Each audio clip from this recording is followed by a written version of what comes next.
Assalamualaikum warahmatullahi wabarakatuh. Yang terhormat Bapak Haris selaku dosen pengampu mata kuliah vulkanologi. Pada kesempatan kali ini, saya Gisela Aurelia Mirafiori akan mempresentasikan buku yang ditulis oleh Sutikno Bronto yang berjudul Geologi Gunung Api Purba.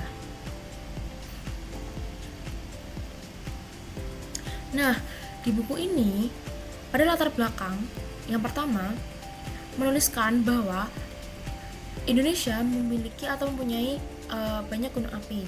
Nah, tapi bukan hanya gunung api yang masih aktif saja pada saat ini, namun juga yang usianya jauh lebih tua sejak ratusan juta tahun lalu. Gunung api ini tersebar di hampir seluruh wilayah yang berada di Indonesia, mulai dari Sumatera, Jawa, Kalimantan, Sulawesi, hingga Papua.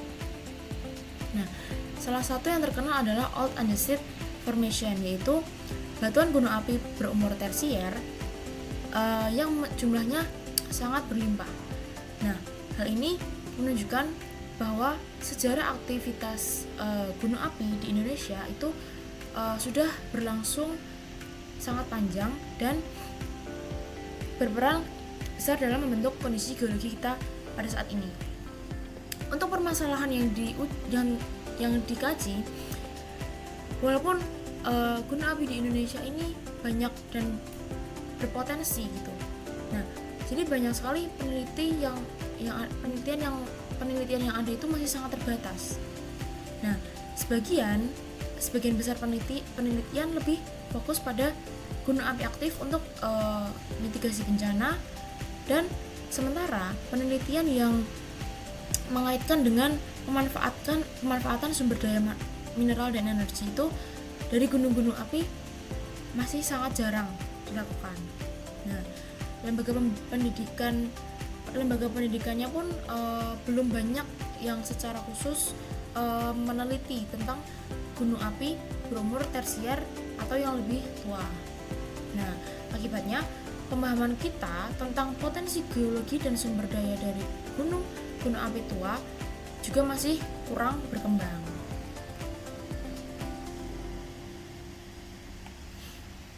Nah, apa sih maksud dan tujuan dari ditulisnya buku ini gitu? Nah, buku ini juga menekankan pentingnya pembelajaran tentang gunung api purba yang selama ini kurang diperhatikan atau kurang dikaji lebih dalam dibandingkan gunung-gunung api kuarter yang lainnya. Nah, gunung api tua itu padahal masih sangat lama dan intensif, jadi sehingga berkontribusi besar terhadap perkembangan ilmu kebumian. Nah, apa manfaat dari kita belajar atau mengulik tentang geologi gunung api? Nah, yang pertama, untuk eksplorasi sumber daya alam, mineral dan energi.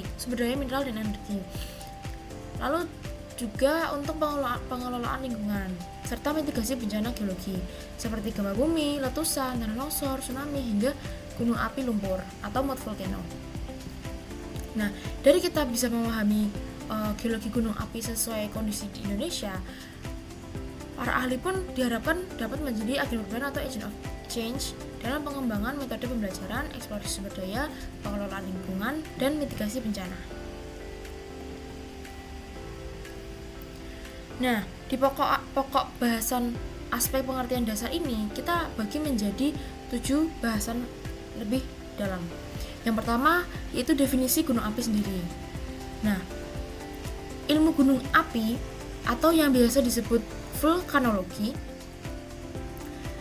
merupakan cabang ilmu kebumian yang mempelajari seluruh aspek yang berkaitan dengan gunung-gunung api. Nah, mulai dari terbentuknya gunung api, terus proses pembentukannya, terus aktivitas, hingga apa dampak dari gunung api tersebut. Nah, dari kata-kata vulkanologi sendiri itu berasal dari bahasa Inggris volcanology, yaitu gabungan dari kata volcano atau gunung api dan logos, ilmu pengetahuan. Nah, gunung api ini dapat didefinisikan sebagai bentuk bentang alam yang timbul di permukaan bumi akibat adanya akumulasi material vulkanik. baik berupa lava, piroklastik maupun rempah gunung api lainnya yang berasal dari aktivitas magma di dalam bumi. Nah, definisi yang lainnya menyebutkan bahwa gunung api merupakan tempat keluarnya magma, gas, dan material vulkanik lainnya dari dalam bumi menuju permukaan. Nah, biasanya membentuk kerucut dengan kawah di puncaknya, seperti pada gunung-gunung api umumnya di Indonesia. Nah, pokok bahasan yang kedua yaitu tentang kelemahan tentang definisi gunung api tersebut. Nah, walaupun banyak definisi yang diberikan oleh para ahli, tetapi tidak semuanya mencakup variasi bentuk dan karakter gunung api yang beragam. Tidak semuanya mencakup variasi bentuk dan karakter gunung api yang beragam. Beberapa definisi dinilai sangat sempit karena hanya membatasi gunung api pada bentuk kerucutnya saja yang jelas kawahnya, padahal kenyataannya ada gunung api yang tidak berbentuk kerucut maupun tidak berkawah. Nah, ada pula gunung api yang sudah lama mati atau gunung api yang pasif, tetapi sisa tubuhnya masih tampak sangat jelas di permukaan sebagai bukit sisa kubah lava atau kaldera purba. Nah, definisi yang terlalu sederhana juga bisa menimbulkan kesalahpahaman, karena misalkan nih, dengan menganggap semua tonjolan batuan di permukaan sebagai gunung api, padahal itu bisa saja terbentuknya bukan karena proses bagaimana gunung api terbentuk, bisa jadi itu karena proses lainnya seperti intrusi atau resedimentasi atau mungkin karena erosi. Nah, oleh karena itu definisi gunung api perlu dipahami secara lebih komprehensif agar dapat mencakup baik gunung api aktif, dorman maupun yang sudah mati.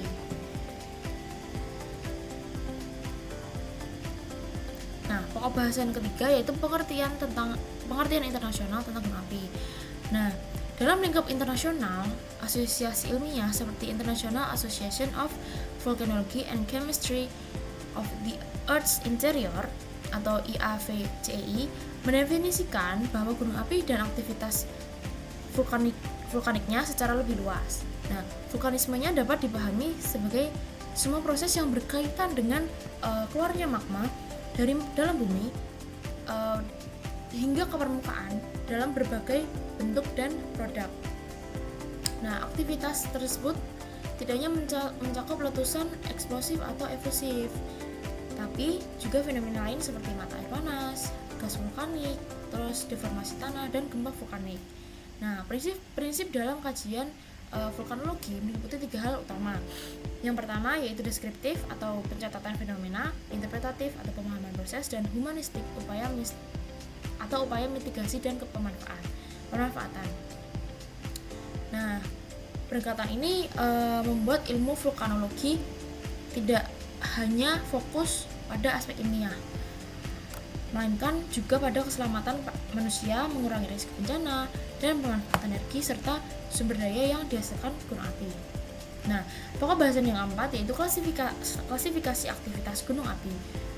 Nah, gunung api dibagi berdasarkan tingkat aktivitasnya. Yang pertama, gunung api aktif.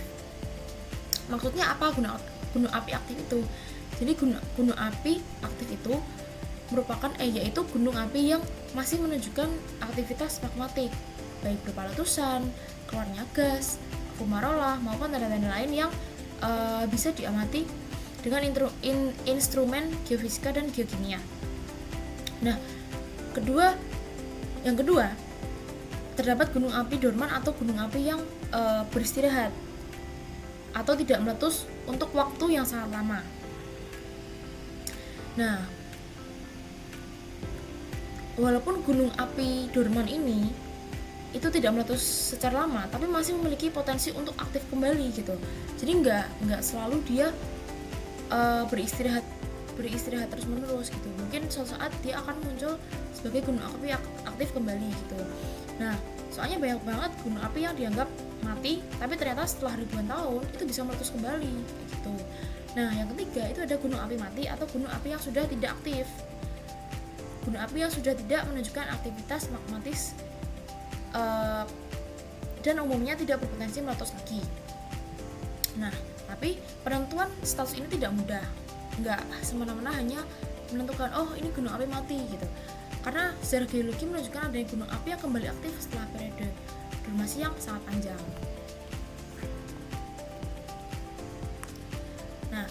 ada pokok bahasan yang kelima, yaitu siklus hidup gunung api menurut Ferrari 1995. Nah, di gambar tabel yang menunjukkan bahwa tipe gunung api pada lama hidup atau durasi dan waktu istirahat setiap tipe gunung api di dunia. Nah, gunung api ini memiliki rentang usia yang berbeda-beda. Berdasarkan penelitian oleh Ferrari 1995, lama hidup sebuah gunung api itu bisa mencapai ratusan ribu hingga jutaan tahun. Nah, tergantung setiap jenisnya. Misalkan kaldera tunggal ini yang pertama rata-rata durasi itu durasi tahunnya itu sampai 846.000 tahun. Nah, tergantung jenisnya. Kompleks kaldera mencapai 3,7. Terus sedangkan gunung api strato itu kisaran antara ratusan ribu hingga 3 juta tahun. Gunung api monogenesis hanya meletus sekali. Nah, dengan rata-rata memiliki umur hampir 3 juta tahun. Nah, selain umur, terdapat juga interval istirahat atau dormansinya yang dapat berlangsung sangat singkat, bahkan kurang dari 1 tahun.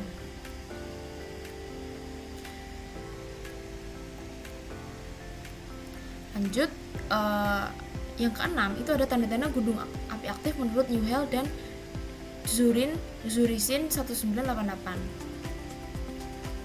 Nah, dua peneliti ini memperkenalkan istilah volcanic unrest untuk menggambarkan tanda-tanda awal meningkatnya aktivitas gunung api.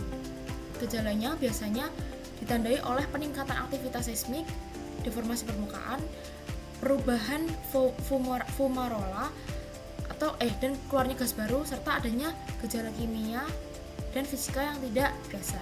Nah, tanda-tanda itu disebut sebagai prekursor. Nah, prekursor sendiri itu apa? Jadi prekursor itu indikator penting yang memberi peringatan sebelum terjadinya erupsi. Nah, beberapa tanda mencakup kehadiran gempa vulkanik dangkal, munculnya retakan baru, deformasi tubuh gunung, serta peningkatan intensitas gas. Meskipun tidak selalu berujung pada letusan. Nah, tanda-tanda ini menjadi dasar penting dalam sistem pemantauan gunung api untuk mitigasi bencana. Nah, yang terakhir ada batasan gunung api aktif menurut penulis. Berdasarkan uraian dari berbagai pendapat tentang gunung api, penulis menyimpulkan bahwa gunung api aktif merupakan gunung api yang masih memiliki aktivitas magmatik yang dapat diamati baik di permukaan maupun di bawah permukaan. Nah, aktivitas permukaan dapat berupa letusan, aliran lava, semburan gas, fumarola, dan mata air panas. Sedangkan aktivitas bawah permukaan dapat diketahui melalui pengukuran seismik, deformasi tanah, maupun perubahan geokimia. Nah, dengan kata lain, penentuan status aktif atau tidaknya tidak hanya berdasarkan ada atau tidaknya letusan. Nah, tetapi juga berdasarkan seluruh indikasi aktivitas magmatik. Dengan pendekatan ini membantu dalam memahami dinamika atau struktural gunung api sekaligus mendukung upaya mitigasi bencana. Nah, yang terakhir ada ruang lingkup dan sistematika. Nah, jadi untuk memahami gunung api purba ini, kita juga perlu mempelajari tentang dasaran pengetahuan gunung api masa kini, agar kita juga tahu bagaimana prosesnya pada saat ini, lalu kita kaitkan dengan gunung api purba yang ada di masa lalu. Nah, vulkanisme ini erat kaitannya dengan magmatisme, yaitu bahasanya meliputi asal-usul magma, bentuk tubuh gunung api, tipe erupsi, hasil batuan, dan hubungannya yang erat dengan tektonika. Nah, kajian gunung api purba itu juga berasal dari konsep dasar dan pengertian gunung api purba. Dimulai dari konsep dasar dan pengertian gunung api purba, terus analisis geologi sedimen dan pandangan geomorfologi, dan yang terakhir itu metode identifikasi citra inderaja, geomorfologi, stratigrafi, struktur geologi, petrologi dan geokimia, dan data pemboran. Nah, studi kasus gunung api purba di Indonesia ini juga bermanfaat atau berguna untuk memahami sejarah vulkanisme.